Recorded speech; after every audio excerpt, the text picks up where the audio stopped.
certain of paternity, obediently in tow.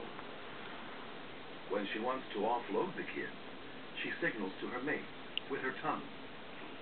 Lucy is watching television.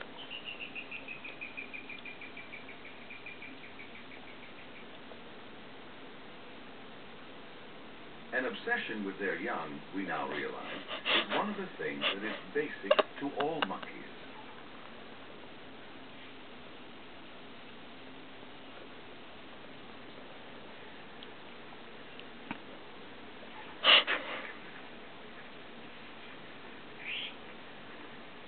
The infants each have a dad to look after them, so mom goes to feed on nectar.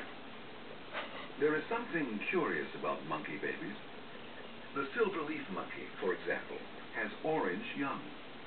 It's risky with predators around. It advertises defenselessness. But to the family it says, help me, look after me.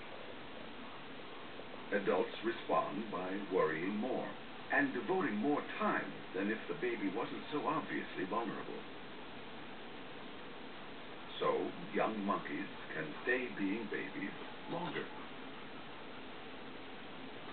Childhood in monkeys is not primarily about a growing body, but a growing mind.